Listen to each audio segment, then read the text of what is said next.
अपने सभी भाइयों को जय गणेश और जय माता जी। तो माता जी के नवरात्रि के 9 दिन ख़त्म हो चुके हैं और इस नवरात्रि मैंने नक्की किया था कि मैं 111 पंडाल विज़िट करूंगा और माता जी के दर्शन करूंगा। तो माता जी के 9 दिन में मुझे हुए 75 पंडाल के दर्शन और अब बाकी है 36 पंडाल के दर्शन। तो माता जी के नवरात्रि के 10वें दिन मैं आता हूँ प्रभा देवी में और इधर से जाऊँगा दादर, फिर देखते हैं आगे का लोकेशन में कहाँ जाना है। तो चलिए मिल के दर्शन करते हैं। प्रभा देवी स्टेशन उतरते ही मुझे पहला दर्शन होता है एल्फिस्टनची नवदुर्गा माता जी का। माता जी के दर्शन करते ही मुझे ऑपोजिट साइड में 50 मीटर की दूरी पे एक और माता जी का पंडाल मिलता है, जो कि एल्फिस्टनची भवानी माता का। एल्फिस्टनची भवानी माता के भी दर्शन करते ही मैं निकलता हूँ आगे के लोकेशन की ओर। 100 मीटर की दूरी पे मुझे मिलता है मॉडर्न मिल्स माता जी के दर्शन। इतने खूबसूरत और प्यारे से दर्शन करते ही मुझे सामने वाले ही पंडाल पे मिलता है एल्फिस्टन माता जी के दर्शन।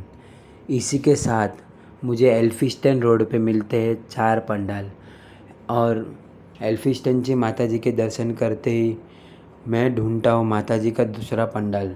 माता जी का पंडाल ढूंढते ढूंढते ही मुझे 700 या 800 मीटर की दूरी पे मिलता है थनमिल नाक्याची महालक्ष्मी के दर्शन, जो कि शिव भक्ति नगर में है। यहाँ के भी दर्शन करते ही मैं निकलता हूँ दूसरे लोकेशन की ओर और ढूंढता हूँ माता जी का दूसरा पंडाल। माता जी के पंडाल ढूंढते ढूंढते मैं पहुंच जाता हूँ वाकड़ी चौल की ओर और वाकड़ी चौल की ओर पहुँचते मुझे मिलता है वाकड़ी चौल ची आई माउली के दर्शन। यहाँ के दर्शन करने के बाद निकलने के बाद बाजू वाली गली के सोसाइटी में मुझे मिलता है माता जी का पंडाल और यहाँ पर पूजा और हवन चालू होती है, इसलिए मैं बाहर से ही दर्शन करके निकल जाता हूँ। फिर मैं पहुँच जाता हूँ ओल्ड प्रभा देवी रोड की ओर। ओल्ड प्रभा देवी रोड पे मुझे मिलता है एक माता जी का पंडाल, जो कि भारत माता क्रीड़ा मंडल द्वारा माता जी बैठाया जाता है। फिर मैं पहुंचता हूँ नागेवकर मार्ग की ओर। नागेवकर मार्ग में मुझे 2 माता जी के पंडाल मिलते बाजू बाजू में। एक कमलाकर उत्सव मंडल द्वारा लाई जाती है और एक दूसरी मोतीवाला बंगला उत्सव मंडल द्वारा लाई जाती है। तो दोनों माता जी के दर्शन करते ही मैं जाता हूँ आगे के लोकेशन की ओर। यहाँ से मुझे एक दादर में काम आ जाता है अर्जेंट, तो मैं वहाँ के काम करते ही दादर के माता जी के दर्शन करता हूँ। तो दादर टर्मिनस के बाजू में पुलिस स्टेशन के बाजू में मुझे मिलता है एक माता जी का पंडाल। यहाँ के दर्शन करते ही मैं जाता हूँ दादर ची आई भवानी के दर्शन करने के लिए। पर दादर की आई भवानी के दर्शन करने से पहले ही मुझे एसबी मार्ग में मिलता है एक माता जी का पंडाल। यहाँ के दर्शन करने के बाद ही मैं पहुँच जाता हूँ, यहाँ से 100 मीटर या 200 मीटर की दूरी पे ही रहता है दादर ची आई भवानी के दर्शन।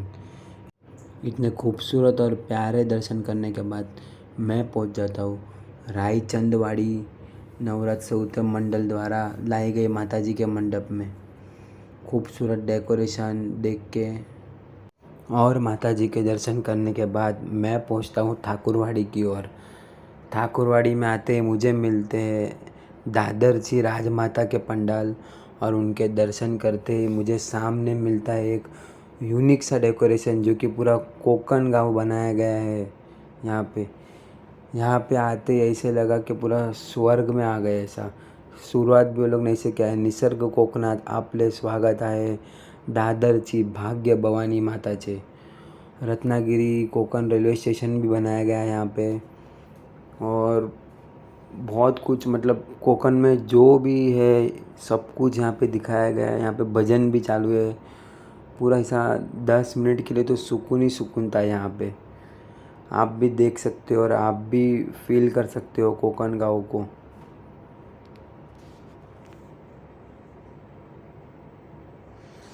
माता जी को भी मतलब घरों के बीच में रखा गया है, देखो कैसा।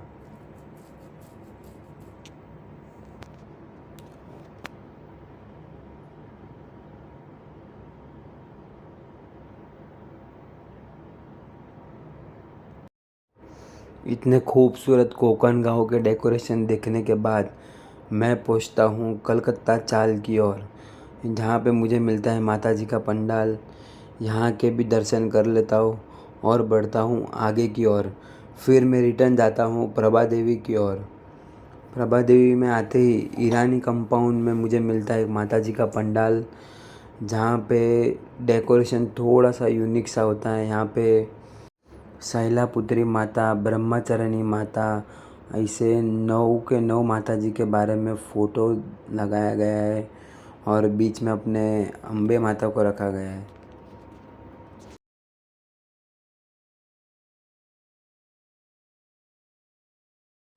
यहाँ के दर्शन करने के बाद मैं पहुँचता हूँ प्रभा देवी नाका के पास। प्रभा देवी नाका के पास मुझे मिलता है माता जी का पंडाल, जो कि प्रभा देवी नवरात्र उत्सव मंडल द्वारा ही मनाया जाता है। फिर ओल्ड प्रभा देवी नाके पे मुझे मिलता है माता जी का पंडाल, प्रभा देवी बाल मित्र मंडल द्वारा आयोजित किया जाता है। यहाँ पे डेकोरेशन श्री रामचंद्र भगवान जी का किया गया है और उनके रूप भी बताए गए हैं। बोलो श्री रामचंद्र भगवान की जय। फिर मैं पहुंच जाता हूं आदर्श नगर की ओर वर्ली साइड में। वहां मुझे एक माता जी का पंडाल मिलता है। यहाँ के दर्शन करने के बाद बाजू वाली गली में एक और पंडाल मुझे मिल जाता है। अमर स्पोर्ट्स क्लब द्वारा आयोजित किया नवरात्र उत्सव, साईं बाबा मंदिर के बाजू में ही पंडाल होता है। यहाँ के भी दर्शन कर लेता हूँ। फिर ढूंढता हूँ माता जी का पंडाल। फिर मुझे मिलते हैं नरीमन रोड पे नरीमन जी माऊली के दर्शन।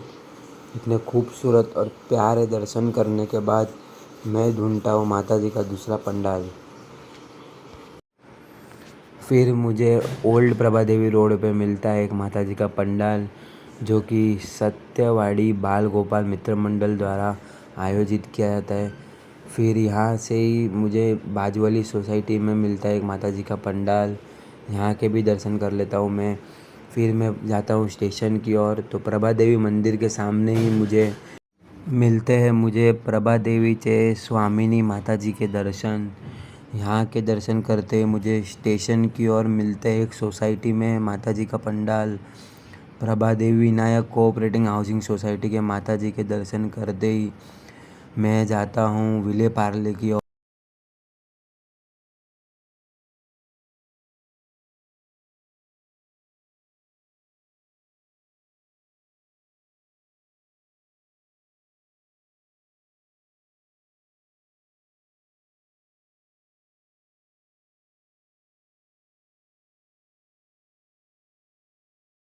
विले पार्ले में मैं जाता हूँ विले पार्ले ची माऊली के दर्शन करने के लिए, पर उसके पहले मुझे मिलता है 2 माता जी का पंडाल।